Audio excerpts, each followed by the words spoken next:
Trump का दावा पूरी तरह से फेल हो गया और पूरी दुनिया इस समय ट्रंप की निंदा करने में लगी है। जी हां, ट्रंप ने जो पिछले बयान में रूस यूक्रेन वॉर को रोकने की बात की थी, अब वो नाकाम हो गई और रूस ने एक बार फिर दोबारा से यूक्रेन को निशाना बनाया। ये सब बातें सिर्फ कहने में अच्छी लगती हैं कि ट्रंप ने कह दिया कि हम युद्ध रुकवाएंगे, पर क्या असल में वो ऐसा कर पाए?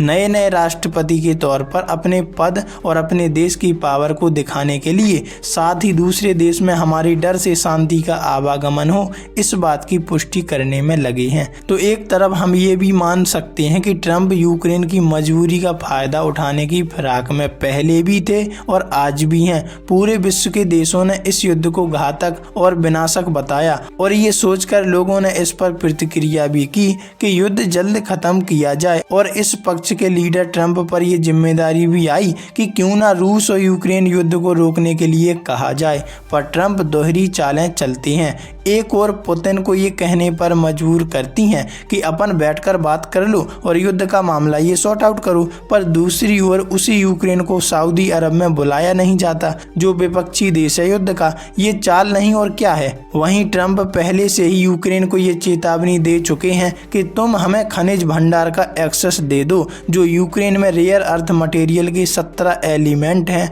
उनका एक्सेस दे दो, वरना हम तुम्हें रूस से नहीं बचा पाएंगे। मतलब हम तुम्हें बिल्कुल सहायता नहीं दे पाएंगे। सहायता से मतलब हथियार वगैरह नहीं दे पाएंगे। और अगर यूक्रेन ऐसा नहीं करता तो जो हमने पिछले 3 सालों में मदद की उसको वापस करना पड़ेगा। कहने को अमेरिका एक ओर तो शांति की बात करता है तो दूसरी ओर हथियार सप्लाई करने में इसी का हाथ है। सीधे तौर पर कहें तो अमेरिका दोहरी रणनीति खेलता है और दुनिया को ये दिखाता है कि हम तो शांति चाहते हैं, पर असल वजह तो कुछ और है जो अमेरिका अच्छे से जानता है। क्या ऐसी हरकतें करके अमेरिका पूरे विश्व पर राज करना चाहता है या फिर पूरी कमांड ट्रंप लेना चाहते हैं? जो भी हो कमेंट में जरूर बताइएगा।